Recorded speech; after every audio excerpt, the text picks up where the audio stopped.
Hello, if you are just joining, we're going to be starting in just a few minutes. You can go ahead and say hi in the chat while you wait for us to begin.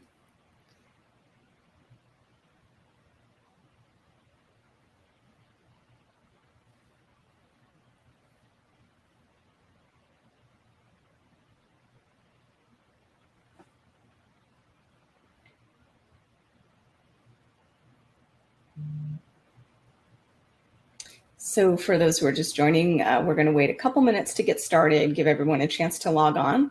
My understanding is this topic is very popular. We've had a lot of people register, so we're going to give everyone a chance to log in. But for now, you can go ahead and say hi in the chat. And if you feel like it, you're welcome to indicate which college you are attending or hope to attend, where you live, that sort of thing. Love to hear more about you guys while we wait here. Also, this is a great time to join our free online community on Discord. If you are not yet a member of our community, you'll see that there's a link pinned to the top of the chat. You can copy and paste that link into your browser. I'm also going to go ahead and put it right into the chat if you want to click from there. This is a great time to join our community while we're waiting for everyone to log in.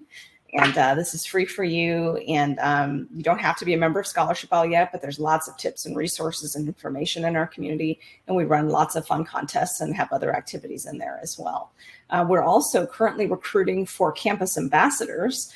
This is a brand new program for us this fall, and so if you will be in college this fall, and I know many of you are here because you're not yet in college, you're applying to college, but for those of you who are in college and are watching the webinar, you might be interested in joining our Campus Ambassador program, and you can find out about that in our community as well. All right, I'm going to wait just a little bit longer here. Somebody is asking if it's going to be recorded. Yes. Anyone who has registered for this webinar, you will go ahead and receive a link to the replay. The link will come in an email probably in the next 24 hours or so. So yes, anyone who isn't here right now live for the whole thing, you'll be able to see it later. Also, an opportunity exists for you if you do get the replay link. Even if you watch the whole thing, feel free to share it with friends or family who might find the information helpful. I see we've got some moms here. Always happy to see moms in this webinar.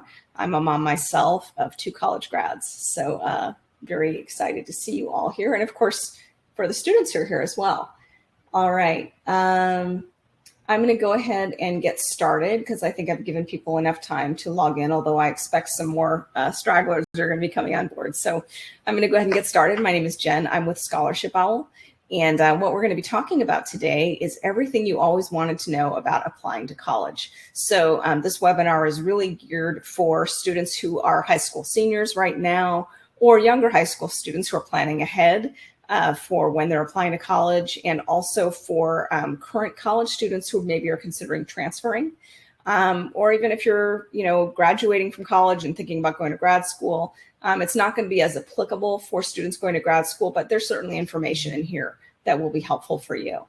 So I'm going to go ahead and share my screen here, or actually share my slide deck, and I'm going to turn off my video camera as I do that. So give me 1 second here to get my slide deck up here. I also want to mention that I'm going to be having a live Q&A after the presentation. So, if you've got questions, feel free to put them into the chat, and I will get through as many of those questions as I can after the presentation. You also, are welcome to wait until the end of the presentation and then put in your questions, whatever you want to do there. But there will be a live Q&A where I'm going to try to get through as many questions as I can related to all topics about college, financial aid, scholarships, anything you guys want to know. All right. So let's get started here on the presentation. I always find that students and parents have so many questions about applying for college. So today I'm going to cover as many of those questions as I can, telling you everything you've always wanted to know about applying for college. And if I miss anything, as I said, you'll have an opportunity to ask your questions. So let's take a look at what we're going to cover today. We're going to cover selecting colleges that are right for you, putting your best foot forward, understanding the application timeline, application tips and strategies, researching your chosen schools, essay writing 101, submitting test scores, transcripts, and other materials, making a positive in-person impression, following up on your application, weighing admission offers, what to do if you're waitlisted or declined, keeping your eye on the prize, and summary with tips and strategies. And for those who watched through the entire webinar, I'm going to be offering a special thank you gift, which I'll tell you about more at the end of the webinar. All right, so one of the most obvious but often overlooked ways of boosting your admission chances is to apply to colleges that are a good fit for you. Because if the school is a good fit for you, that's going to come through in your application, and the admissions rep will be able to see that when making an admission decision. So let's think about that and what it means. You need to consider your academic fit, your career goals, your personality, your likes and dislikes. We're going to get into academic fit in a minute, but for now, let's start with the others. Consider your career goals and think about the colleges that interest you. Do you know what the strengths are of each college? Which majors are popular among students? Do you know what level of interest and priority the college places on your chosen major? For example, if you're majoring in a field related to healthcare, have you checked to see if the school you're targeting has developed a strong reputation for their health-related majors? Or is the school primarily known for their engineering or business programs? It isn't enough to simply apply to colleges that offer your major. You'll want to dig more deeply to get a better sense of the strength of that particular program that you're interested in. Also, are you an extrovert who loves to socialize and get involved? If so, a larger campus might be a great fit for you. On the other hand, if you're more introverted and perhaps not as interested in joining clubs or participating in Greek life, then a smaller campus might be ideal. Do you like the idea of being in a school in an urban environment, or would you prefer a school in a more natural setting? How well do your personal values match the mission and focus of the school? And why is all of this relevant to boosting your admission chances? It's relevant because your academic and career goals, your persona, and your culture and values will be represented through your application essay and through your community service and activities that are listed on your application. Selective colleges are looking for students who are a good fit for their campus, both academically and otherwise. They want students who will exemplify the school's values, ideals, and mission. And they're also looking for students who are likely to be engaged and contribute to the student body in campus. And I also want to mention that one of the reasons that colleges like to find students who are a good fit is because they know if you're a good fit, you're more likely to stay. You're more likely to stay at the college and complete your degree. Whereas if the college isn't really a good fit for you, you might be more inclined to leave and transfer to a different school. So that's another reason that it's really important to find a college that's a good fit for you. So given this, it's important you apply to colleges that are a good match for you in all of these areas. Now, let's talk about academic fit. You've probably heard that you need to apply to a range of colleges. Some should be reach schools, some should be match or target schools, and some should be safety schools. When you've selected schools to apply that fit each of these categories, you will have created your college shortlist. So why is this important? It's important because you'll want to apply to some schools where you know you have a very strong chance of being admitted, while also applying to colleges that are a bit more challenging to get into, or even very hard to get into, if you feel you might have a shot at some of those schools. The number of schools you should apply to depends on the kinds of schools you're targeting, and also depends on your GPA and test scores. At a minimum, I recommend that students apply to at least 3 match schools, possibly 4 or 5, and 2 to 3 safety schools. If you'd also like to apply to reach schools, that's up to you, but it's certainly not required. If you're concerned about the cost of applications, you can apply for a fee waiver. But if you don't qualify for fee waivers, then it's better to drop a reach school rather than dropping a match or a safety school. If you're applying to highly selective schools, you'll want to apply to several reach schools to maximize your admission chances to getting into at least one of them. And I would then suggest that you also apply to 4 or 5 match schools and 3 safety schools. On the other hand, if you've struggled academically and are concerned about your GPA or test scores, apply to 4 or 5 safety schools and 4 match schools. So now that I've said all of that, you may be wondering, how do you determine if a school is a reach, match, or a safety? As I mentioned before, this relates to your GPA and test scores, and how well they match what each university typically admits. For each school you're considering, you're going to need to do some research online. You'll need to check the average GPA of admitted freshmen, and you'll also need to check the average SAT and ACT scores for admitted freshmen. It's also important to note that due to COVID, many colleges are now test optional, meaning that you can choose whether or not you want to submit test scores. And in fact, for those schools, you don't even have to take the SAT or ACT at all. Some campuses have gone even further, refusing to consider your test scores, even if you want them to be considered. The term used for these schools is test blind. For example, for the 2021 to 22 school year, all University of California campuses are test optional, but beginning in the 2022 to 2023 school year, UC will no longer consider test scores when making an admission decision for applicants who are California residents, meaning that they will be test blind for California residents starting out this fall, but next fall. However, if you're an out-of-state applicant or are an international student, UC campuses will continue to be test optional like they are right now. So it's really important that you understand the situation with testing and the requirements at the schools you're applying to. If you're applying this fall, you can check to see what they're doing right now. But if you're not ready to apply yet, let's say you're a high school junior right now, you'll need to really keep an eye on this as you go forward, because whatever they're doing right now might be different when you're ready to apply next year. Note that highly selective private universities are typically going with test optional for the 2021 to 22 school year due to COVID, but in future years, it's possible that test scores will then be required again to apply. When determining reach, match, and safety schools, historically a student has looked to see the average accepted GPA and average accepted test score at a school and compared their own stats to those averages. If you do have an SAT or ACT score, you can still compare your scores to the averages accepted at each school, and of course you can compare your GPA. But if you don't have test scores, just compare your GPA. So in that case, if your GPA is 3.65, and if you're applying to a college where an average admitted GPA of 3.5 to 3.7, then that college would be a match for you. On the other hand, if the college has an average admitted GPA of 3.95 and you've got a 3.65, then that school would be a reach for you. And if the college has an average admitted GPA of 3.0, then that school would be a safety for you. It's important to note that while most colleges do take a holistic view when making admission decisions, your GPA, test scores, and class rank have historically been the factors that most influence an admission rep's decisions. Your essay, extracurriculars, volunteer service, letters of recommendation, etc. can boost your chances, but they won't really make up for deficits in your GPA or test scores. That said, even if your GPA and class rank is outstanding, if you're applying to elite schools, you'll then be competing with other equally outstanding students. And then your essay, extracurriculars, volunteer service, and letters of recommendation will really help you stand out from the pack. To boost your admission chances, hopefully you started early in your high school career. But if you didn't start early, there are things you can do now still to increase your admission chances, especially if you're not yet a high school senior. Here are the things you should be focusing on while in high school.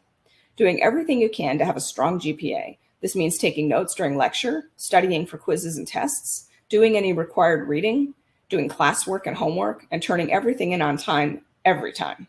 Avoid turning assignments in late so that you don't lose points. Take the time to read and study, both textbooks and your notes, so that you are well prepared for quizzes and tests. When I work with students who are struggling academically, the number one reason why they have poor grades is that they simply didn't turn in their homework on time. So don't be that person. If you're a strong student, sign up for AP or IB classes or take some dual enrollment courses from a community college. Make sure that if you do this, that you can handle the homework. I recommend taking no more than 2 of these advanced level courses at any one time for most students. If you're not a strong student, I would suggest not taking these kinds of classes. Perhaps take a summer college class instead, enabling to focus on just one advanced level course at that time while taking a more standard load of classes during the school year. Select just a couple of clubs, sports, or activities that interest you and dive into them so that you can demonstrate a high level of interest, focus, and engagement in those activities. Aim for leadership roles within those organizations and activities. Avoid a scattershot approach where you're a member of numerous clubs but don't actively participate. Commit to volunteering in the community each year while you're in high school, preferably for just 1 or 2 organizations, again, to demonstrate a high level of interest, focus, and engagement. Focus on organizations where you can volunteer year-round rather than just one day for a cancer walk or helping out in a soup kitchen on a holiday. If you're interested in volunteering in a soup kitchen or something similar, a great option is to volunteer at your local food bank and volunteer for several hours per month all year. If you're applying to Ivy League or other highly selective schools, you'll need to do all of this and even more. Consider creating a mobile app or organizing your own nonprofit organization. Create a club in your school and recruit members for the club, and then spearhead a project for that club to take on. These are the kinds of things that can set you apart from other highly elite applicants. Many private schools and some public schools allow students to apply early action or early decision. If this is the case for some or all of the schools that you're targeting, it's important that you understand what this means and how it works. It can also be confusing because a college might literally have 3 or 4 different deadlines for applying. This can be so confusing and can trip you up when trying to figure out when to apply. So how does this work? If a college offers early action, that means that they've established an early deadline for interested students. Students who apply by that deadline will find out sooner whether or not they were accepted. You can apply to lots of schools early action. You can, of course, also apply by their regular decision deadline, which will be later. But if you apply early, you'll have a greater chance of being accepted because the early action applications are considered first. This is the advantage of applying early. Some students who apply early action might be told that their application has been deferred. This means the college didn't accept the student during the early action period. However, the college still might accept the student during their regular decision process. It's also possible that you might be declined during the early action review process. If so, it's unlikely you would have been accepted during regular decision anyway. So my recommendation, if the college offers early action, then apply prior to their early action deadline. Many colleges that offer early action also offer early decision. If a college offers early decision, and if the college is truly your first choice, you might want to apply early decision, but it's a bit of a gamble. So let's see how it works. A student can only apply to one college as an early decision applicant, and you must be ready to accept should an offer be extended. The only way to decline an early decision offer is if their financial aid and scholarship package isn't strong enough for you to be able to accept. In other words, you aren't allowed to wait to see what other colleges may offer you admission, and you can't wait to see what financial aid and scholarship packages the other colleges are offering. You have to be ready to accept an early decision offer without having other options. The college will typically let you know within 2 to 4 weeks if you've been accepted, deferred, or declined. If you're accepted, you must accept their admission offer unless you know you can't afford it, even with their financial aid offer. That is the only reason you can decline. Should you accept and then later try to change your mind, the college might contact other schools you've applied to and let them know that you rescinded your acceptance. So it's not a good idea. And should you apply to more than one school early decision, the colleges may find out, resulting in none of them offering you admission. Most students who do decide to apply early decision do so for what is truly their dream school, and do so only if they have a high certainty of being able to afford the school, regardless of their financial aid and scholarship offer. My recommendation, unless this is true for you, avoid applying early decision and just use early action. Most public universities just have a single application period rather than multiple options like this. If the colleges you're applying to don't offer early action or early decision, that's fine. Just be sure that you apply on time. So what are the deadlines? Check with each college, but typically an early action or early decision deadline will be November 1st or November 15th. Regular decision deadlines vary widely. For public universities, the deadline might be anywhere from October to March. For private universities, regular decision deadlines are typically January 1st or possibly in February or March. Some colleges offer rolling admissions, meaning that you can literally apply at any time. Okay. Many students ask me about what they can do when filling out an application to boost their admission chances. To be honest, most online applications don't allow for much creativity in response. The applications have basic fill-in forms where you simply input your contact information, your family and demographic information, your courses taken, what grades you earned, etc. Within the Common App, there are a few areas where you do have a chance to make a more unique impression. In the activities section, you'll have an opportunity to describe your activities, the length of time you've been involved with each one, the number of hours per week, and number of weeks per year required by each. You'll be able to list any leadership and officer roles you held with a maximum of 50 characters, a brief description of each activity with up to 150 characters, up to a maximum of 10 activities. Activities would include sports, clubs, organizations, visual arts activities, performing arts activities, community service, hobbies for personal enrichment, and more. If you've participated in more than 10 activities, you should include the 10 activities that you have been the most engaged with. You'll be asked to respond to one of 7 possible essay prompts. So this offers your greatest opportunity to set you apart from other candidates. And we're going to talk a little bit more about that shortly. You'll also have an opportunity to explain any disciplinary actions taken related to your behavior. Of course, if this doesn't apply to you, there's no need to respond to that question.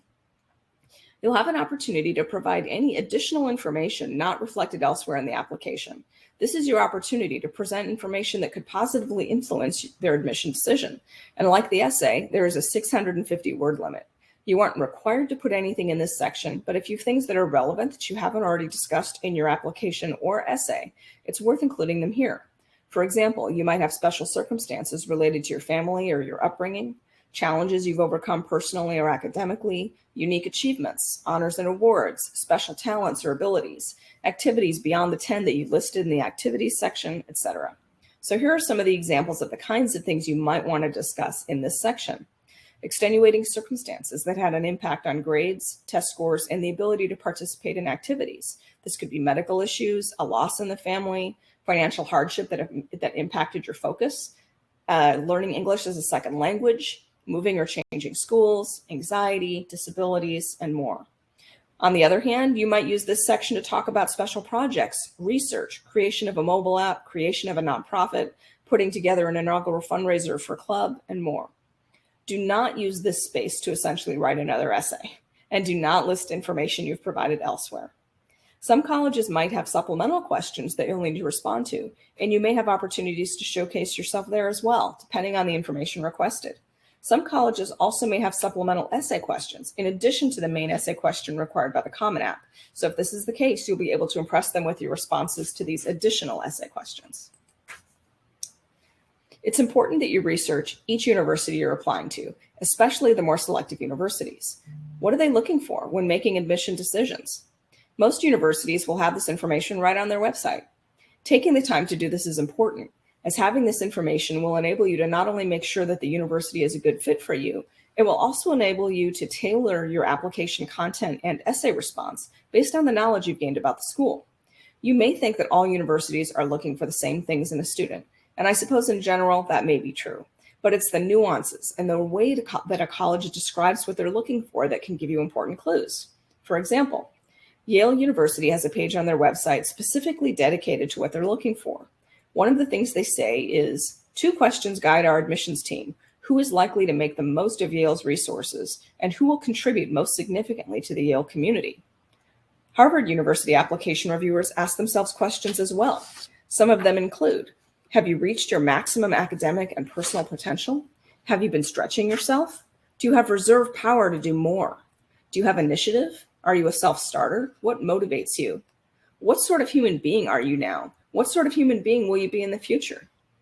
So even though Yale and Harvard are both Ivy League schools, you can see by the tenor of these questions that they look at applicants a little bit differently. And that may influence which of those 2 schools interests you more also. And it would also, of course, influence the way you might respond in an application essay to each school. So I have a full webinar about writing college application essays. So I'm not going to get into great detail, but I do want to tell you just a little bit about writing for an application. So today, here are a few important tips to remember. Carefully consider the essay prompts that are offered. The Common App has 7 prompts, but you only need to choose one of them. Your essay can be a maximum of 650 words. Now, there are other applications that you might be using as well. For example, you might be applying to University of California, and in that case, you have to write 4 essays, but the word count, I think, is 250 on each of those 4 essays. And then it might be a little bit more. I can't remember off the top of my head, but 250 or to 350, somewhere in there. Also, you might be using the Apply Texas application, which has their own essay questions. So depending on your state and which colleges you're applying to, there might be different apps that you're using. But for the purposes of this conversation, I'm just talking now about the Common App. So as I was saying, with the Common App, there are 7 prompts, and you only need to choose one of them. And you'll have a maximum of 650 words if you apply with the Common App.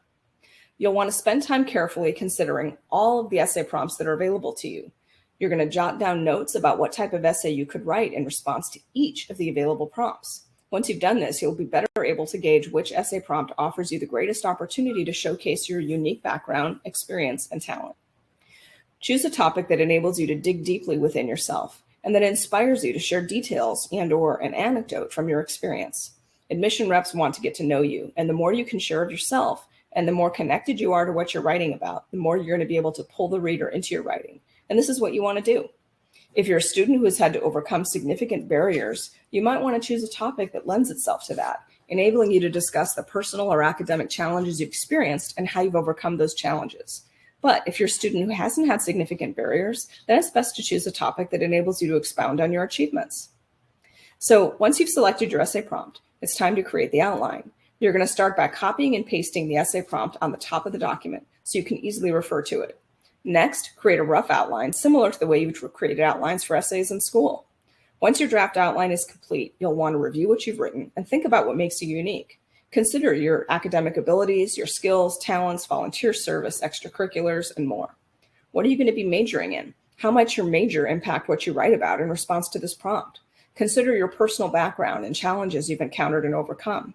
How much of any of this have you incorporated into your outline? If you feel you've missed some things that you would really like to share, consider the essay prompt again and see what you can do to incorporate at least some of what makes you unique into your outline in a way that strengthens your response to the essay prompt. Think about what you learned in school about writing essays. Essays require time and planning. Don't rush, especially with an essay this important.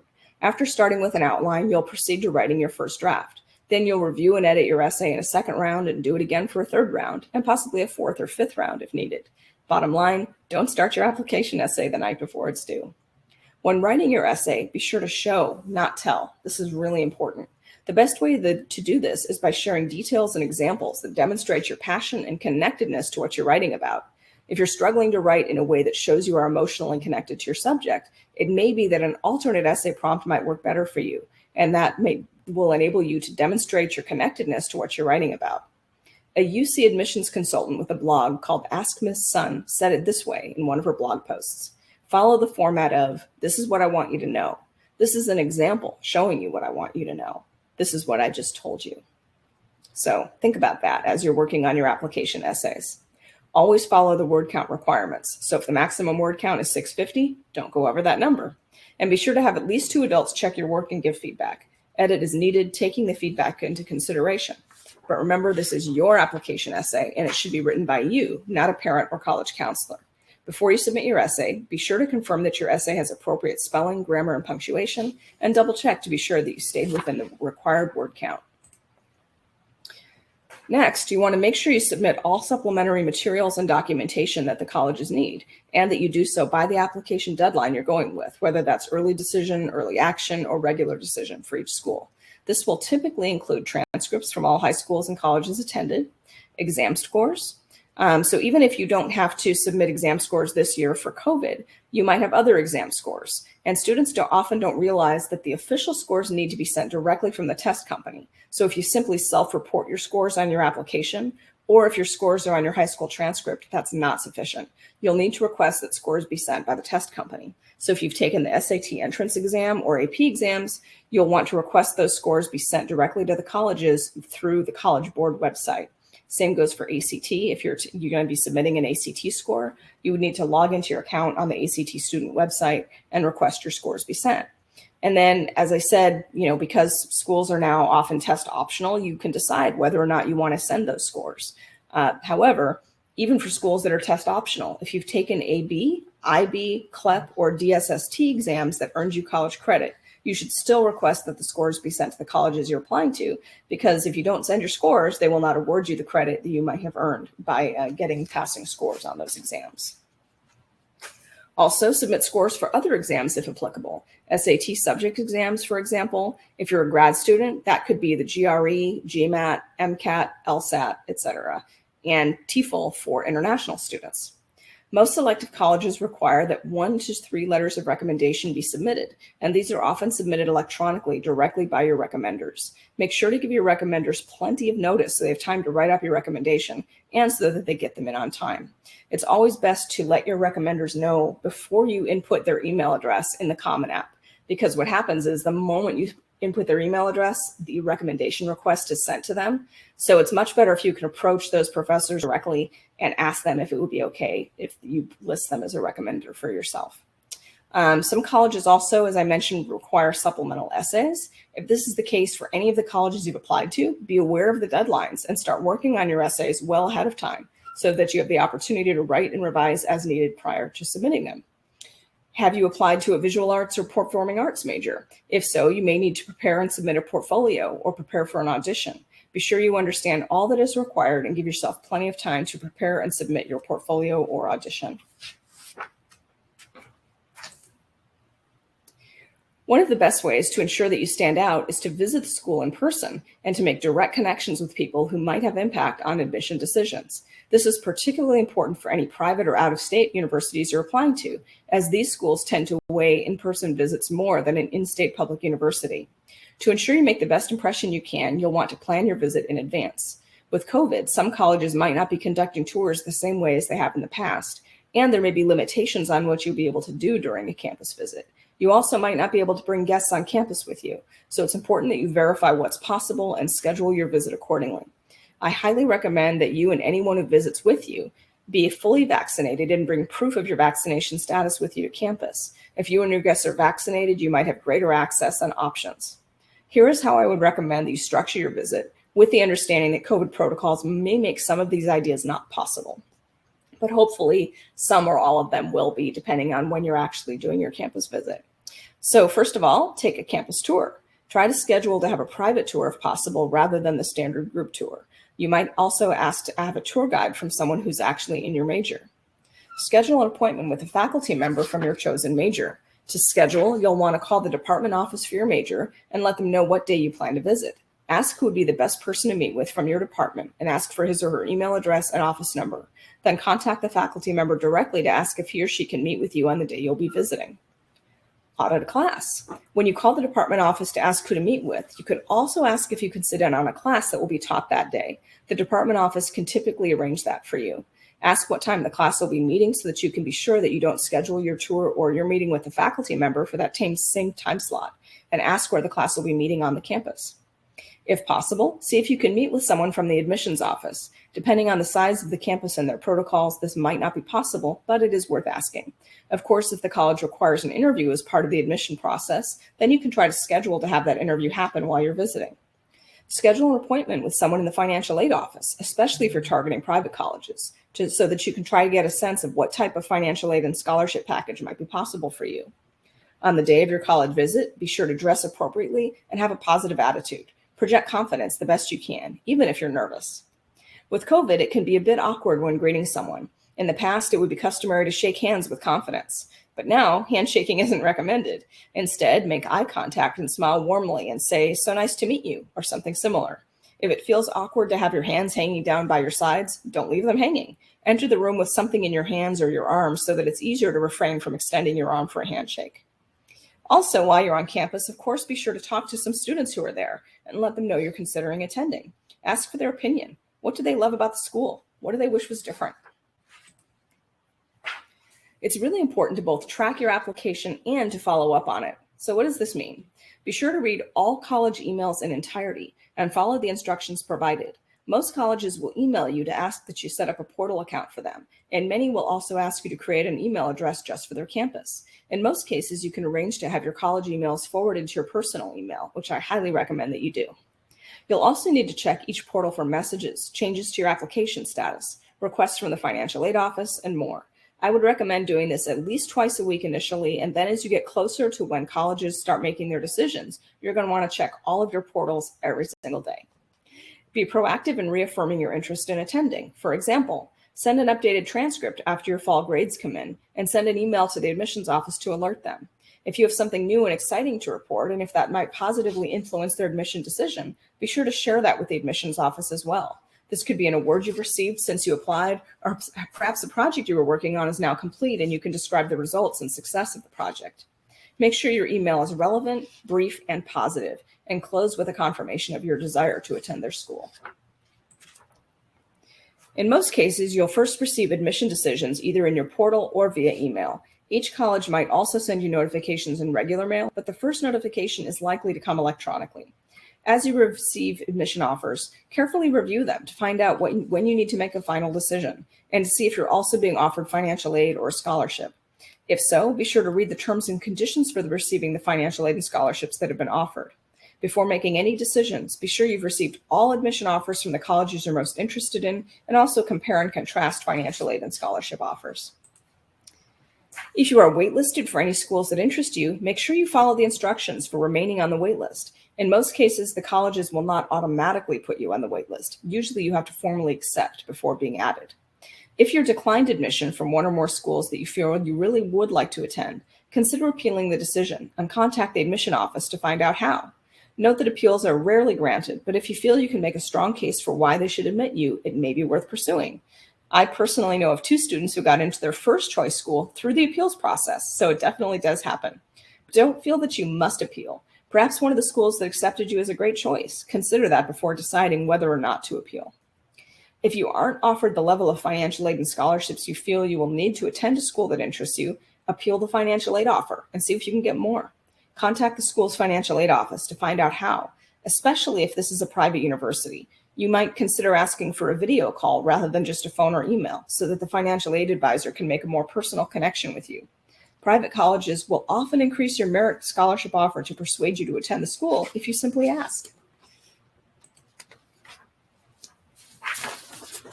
With everything going on, it can sometimes be hard to remember that you still have things to do at your current school. So you want to stay focused in your current classes and complete and submit your homework on time. Study for quizzes and tests. Colleges sometimes can and do rescind admission offers if a student's grades sink in their final semester. So do whatever you can to stay focused and finish strong with a GPA you can be proud of. If you'll be taking AB, IB, CLEP, or other exams this year, be sure to study for them so that you can perform well and earn the score you'll need to earn college credit.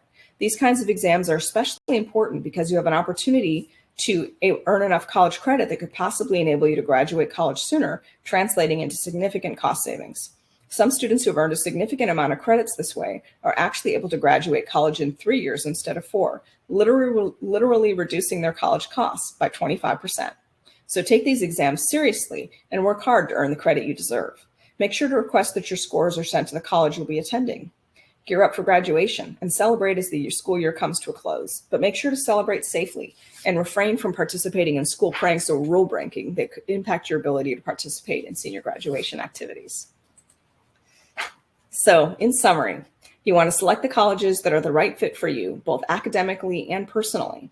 You'll need to put your best foot forward by working hard in school and by being an engaged student in your high school as well as in your greater community.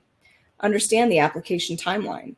Differentiate yourself where you can on the application, leveraging your essay, the activities and additional information sections of the application, as well as the college-specific questions to help you. Research your chosen schools to better understand what they're looking for in a student. Follow my Essay Writing 101 strategies to develop and refine your application essay. Remember to show, not tell, and make sure that you're emotionally connected to what you're writing about. Ensure that all of your supplemental materials and documents are submitted prior to the deadline for each school you're applying to. Submit required transcripts, exam scores, supplemental essays if needed, letters of recommendation, portfolio or audition if needed, etc. Make a positive in-person impression. Follow up on your applications. Be proactive in checking your college portal accounts and email the admissions office to ensure they have everything that's needed and to reaffirm your interest in the school.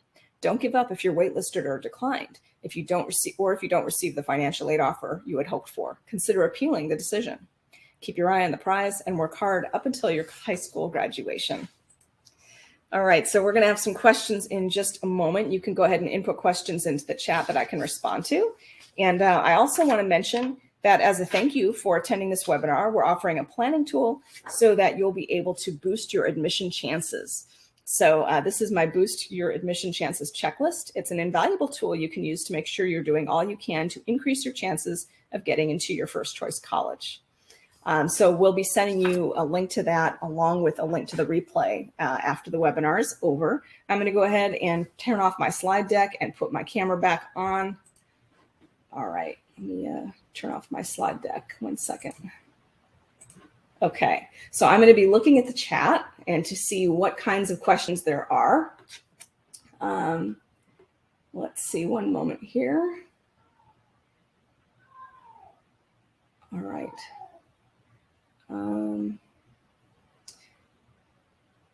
Okay, I see different people have commented what college they want to attend. That's awesome. Okay, I'm just reading the comments, sorry. Somebody's saying they're looking for artistic scholarships for the arts. So we do have those kinds of scholarships in the Scholarship Owl platform. So if you are a member of Scholarship Owl, you can look in there for art scholarships. We have scholarships related to performing arts as well as visual arts. Let's see here.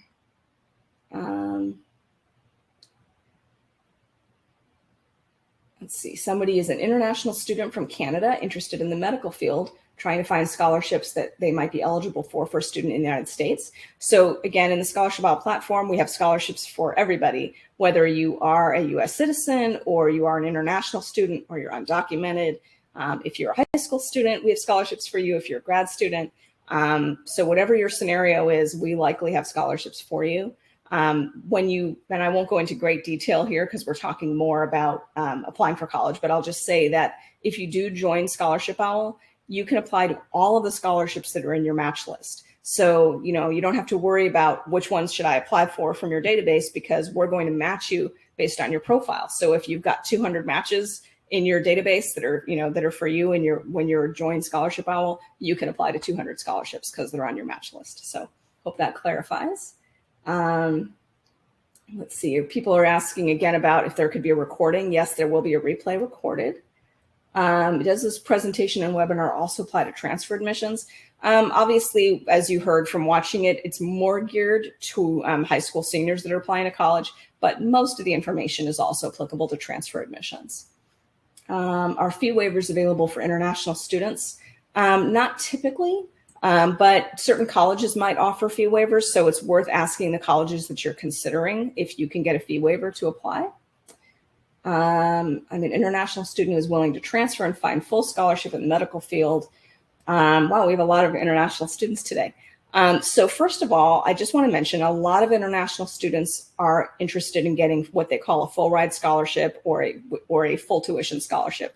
It's very difficult for students, even in the United States, to qualify for a full ride or full tuition scholarship. It's not that it's never offered, but it's rarely offered, and it's rarely offered even more rarely, or I should say even less rarely, for international students. So if you're an international student, there are scholarships for you, but your chances of being able to come to the United States and go to school for free are not high. Most universities will expect you to contribute on some level to your education expenses, whether that be by taking out loans or working part-time, savings, support from your family. So that's just something you need to know, that it's not that easy to get a full ride scholarship to study in the United States.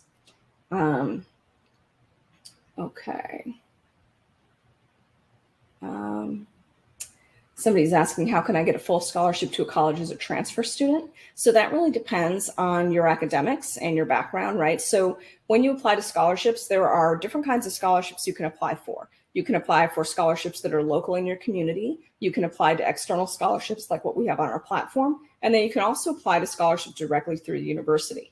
I always recommend that students apply to all of those types of scholarships. So when it comes to looking for a full tuition or a full ride scholarship, in general, those scholarships are going to be university scholarships. But as I mentioned, they're rare. So it's not easy to get those. You can apply for them, but most universities, even if they do offer certain students full ride scholarships or full tuition scholarships, they might be called like the presidential scholarship or something like that.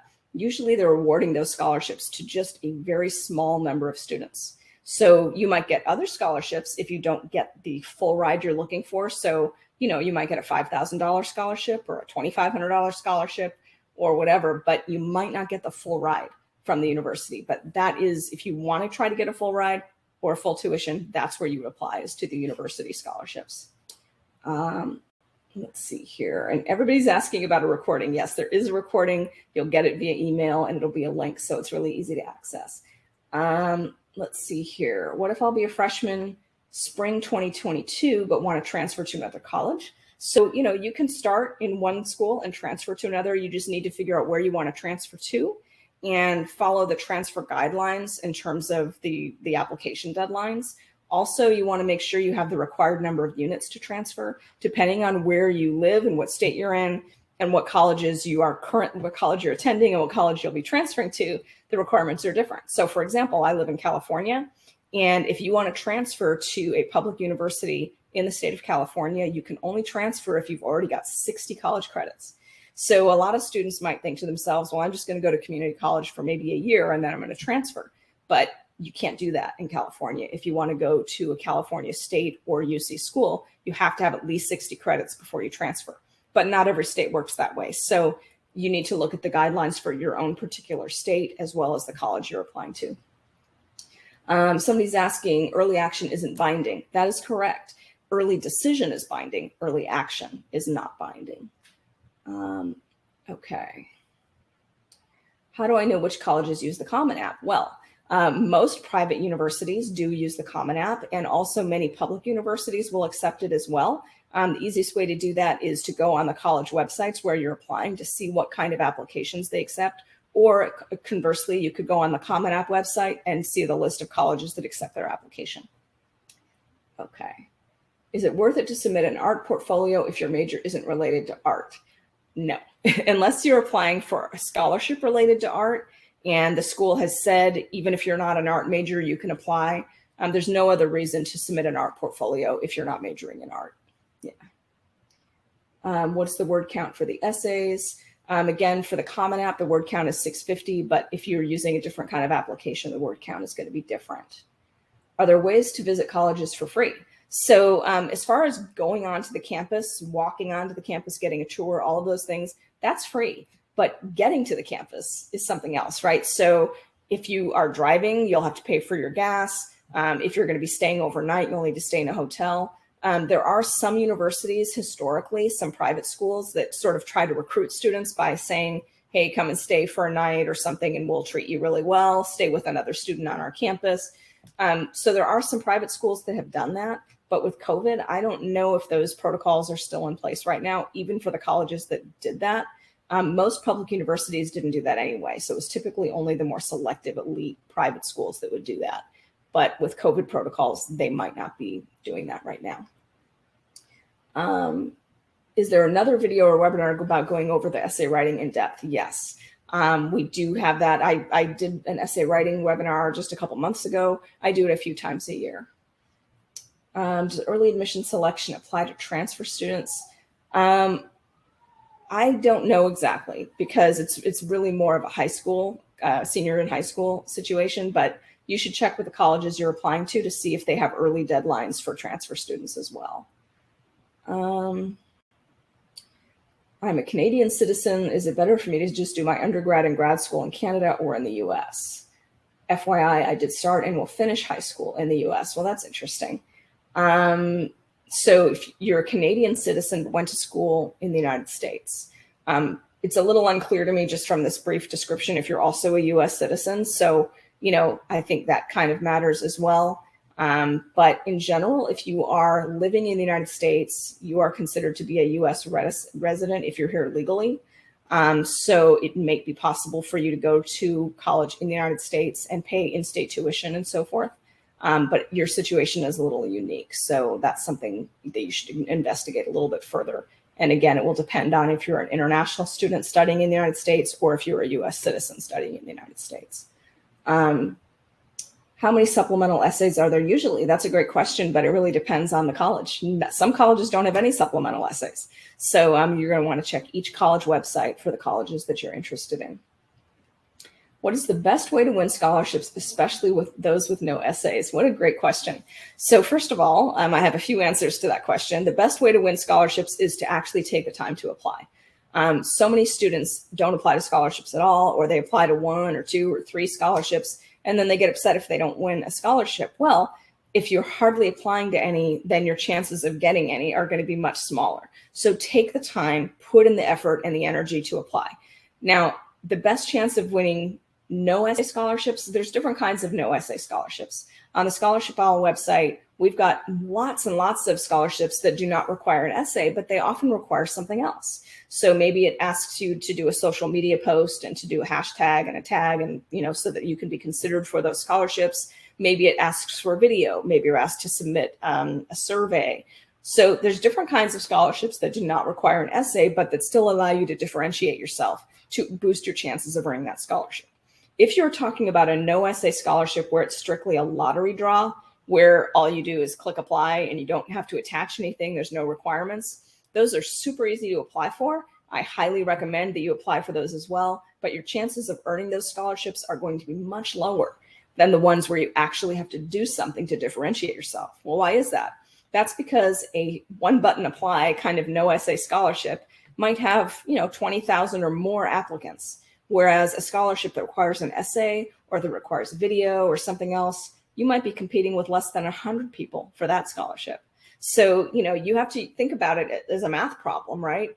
What are your odds of winning if you're competing against thousands of other applicants? Not very high. But if you're competing against a small number of applicants, you have a much greater chance of earning a scholarship. So that's my twofold answer there. Okay, how important are supplemental essays compared to the rest of the application? I think it just depends on the school and how much they're weighing those supplemental essays. You know, every college is different. Should you apply to QuestBridge since it's binding if you get in? If you are eligible for QuestBridge, that's a specific program that a narrow portion of people are eligible for. If you have been invited to do QuestBridge and you qualify, I highly recommend that you apply. So I'll just leave it at that. Are SAT scores still required to transfer? No. Let's see. Do you have scholarships for disabled students? Yes, we do. So as I said, no matter what your situation, we've got scholarships for you. So we do have scholarships for people with disabilities. And also, again, if you're a member of Scholarship Owl, you can apply to anything that's in your match list. Are there benefits for students with IEP? So that would be for people that have maybe special learning needs. So you would need to talk to each college about what they offer for students that have disabilities or that have an IEP. There are some universities that really specialize in working with students that have special situations. So you might want to explore those. When scheduling a meeting with admission officers, when should you schedule? During the day of the in-person college visit? Should you schedule before and then follow up the day of the visit? It really depends. A lot of people, they kind of live a distance away from the campus, and so they might only be able to visit one time. So if that's your situation, if you have to drive or fly to get to a college, try to do everything all on the same day or within the same day or two so you don't have to visit more than once. If the college is within an easy driving distance from your home, then you certainly can schedule multiple visits for different reasons. I'm going to have some water here, 1 second.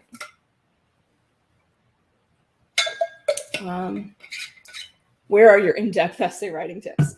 They're included in an essay writing webinar I've done before. Do you have any general recommendations for an application to a foreign or European university? That's not my area of expertise, I'll be honest with you. But I'm going to give the same advice I would give to anyone who asked me that question, which is research what that university is looking for and see if you qualify, see what the cost is, and if it's something you want to do for yourself. Is it good to communicate with the admissions office at the college we want to attend? Will it boost our chances of getting in? Yes. Sometimes with the admissions office, but it might be more, like with a public university, that won't necessarily boost your chances of getting in. But with a private school, if you have like an admissions rep you've talked to before, or if there's, I don't know, like sometimes there's a campus ambassador for the school that gives student tours. If you can make connections with people, and if you're applying to a private school, that can definitely boost your chances. Let's see. Is it free to apply for the scholarships at Scholarship Owl? So the way that Scholarship Owl works is that we have a free 7-day trial that you can try out our application processing. And so what you would do is you would sign up on our website for free. It's a free 7-day trial. And then at the time when you sign up, you'll be asked what kind of membership you want. You can do a monthly, quarterly, or half yearly. And so you would decide which kind you want, and then you would start your free trial. And your credit card will not be charged until after the free trial concludes. So 7 days later, you can cancel at any time during your trial. And if you cancel before the trial is over, then you will not have a credit card be charged. If you don't cancel and you want to continue your membership, then your credit card will be charged at that point. So the different kinds of memberships are, as I said, monthly, which is $20 a month. Quarterly is $45 that covers 3 months. So that's a savings of $5 a month over the monthly, or the half yearly, which is $60. And that's a savings. It literally is 50% off the monthly charge. So you can decide, what kind of membership you'd like, sign up for the trial, cancel if you want to, or you can stick with it. Also, if you've signed up for one type of membership and want to change to another, you can also change your membership. So you can upgrade or downgrade, however you want to work that. And let me just say, when you pay that fee, you're not paying to apply to scholarships specifically. You're paying for access to our platform that has a database of many, many scholarships you can apply for. So, it's kind of hard to explain if you haven't tried this, but if you are somebody who has applied to scholarships, let's say you've Googled for scholarships, and it can be very tedious to spend a lot of time Googling. You look at a scholarship, you think, am I eligible for this? Is this for me? Is it expired already? Is it active right now? It takes a long time to find scholarships that you're a good match for. But with our system, you are already able to apply the moment you start and sit down with the application, because what happens is when you sign up and fill out your profile with us, we match you to the scholarships that are in our database. And so we've already done the search for you. We've already done the match for you. There'll be a whole list of scholarships you can apply for. And all you do is start applying to them. You don't have to wonder if they're a good match for you because you're already matched. So that's what the difference is. So our platform makes it faster and easier for you to apply for scholarships. It's much more efficient. It's kind of like a productivity tool because you can apply for so many more than you normally could in a regular pacing of searching and finding scholarships on your own. Okay. Let's see. How can you get money to pay for schools without having to take out loans? Most scholarships are for $1,000, but I need so much more to pay for college expenses. This is true, right? So there are all kinds of ways that you can reduce college cost. Applying for scholarships is certainly one of them. That would be, as I said, applying for local scholarships, scholarships from the university, and then external scholarships, which is like what we have in our database. Also, you can get a part-time job. You might qualify for work study, depending on your financial situation. You might qualify for a federal grant, which is the Pell Grant, or a state grant from your state. So there's lots of different ways that students can aggregate funds to pay for college.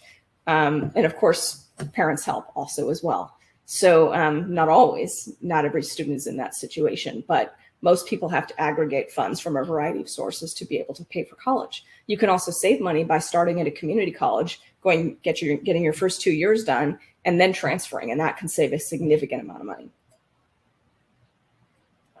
Okay, sorry, I'm losing my voice here. Let's see.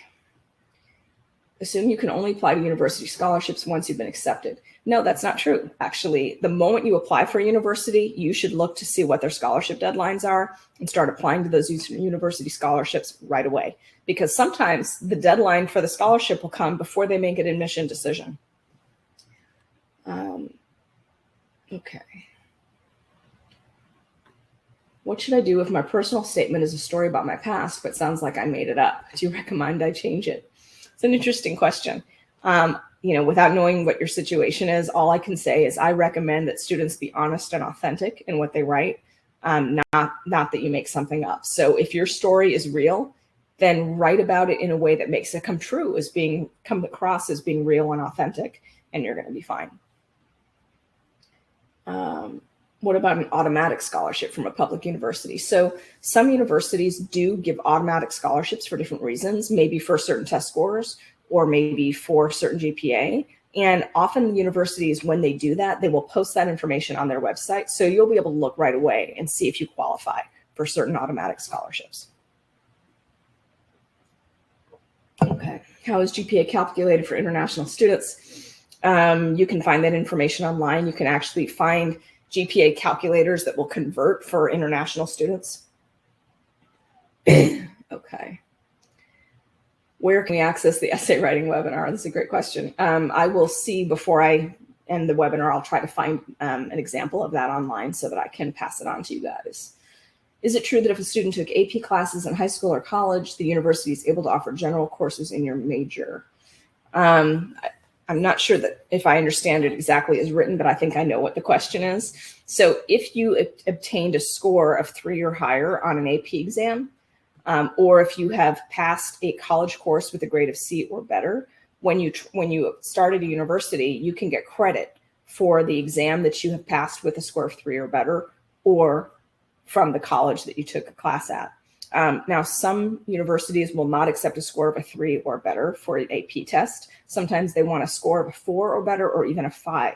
So it will depend on the university you are attending. But each university is really good about having an AP credits list on their website where you can look and see, based on your credits, based on your score, what credit you can get at the university. Also, for private schools, be aware that many times AP credits are given to you in the form of elective credits rather than subject credits, whereas public universities are much more likely to give you subject credits. So if you've taken and passed the AP English exam, most public universities will give you credit for your freshman English class in college. So you won't have to take a freshman English class when you're in school. But a lot of private schools will only give you elective credits, so you'll still have to take a freshman English class. So you need to know what the colleges are doing so that you can make decisions before you decide where you want to go to school. You want to see how many credits you'll be able to transfer over from exams or from dual enrollment classes you've taken. Okay.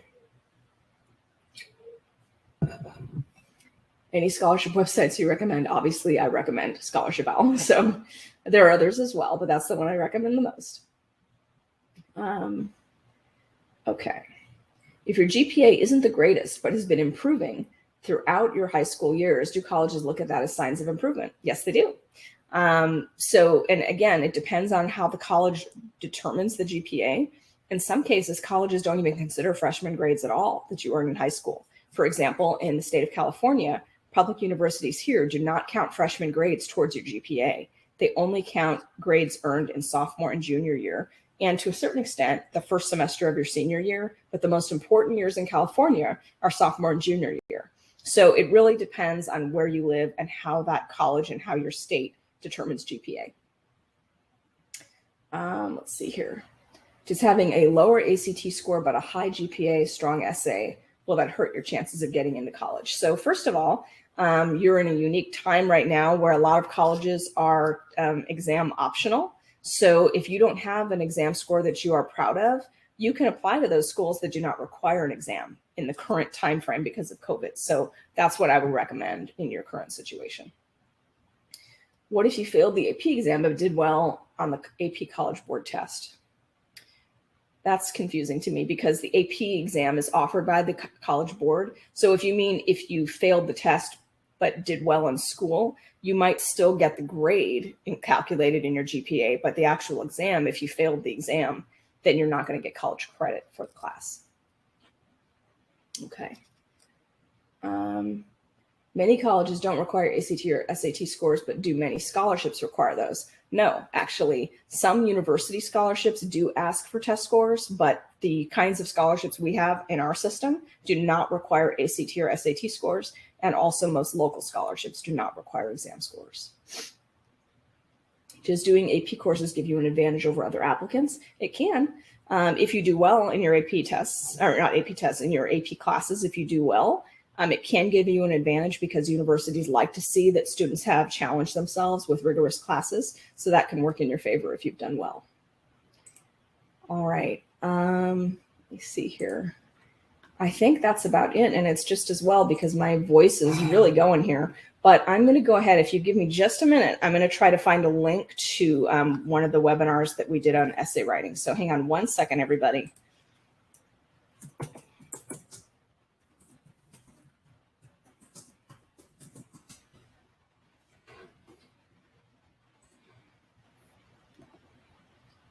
Let's see here.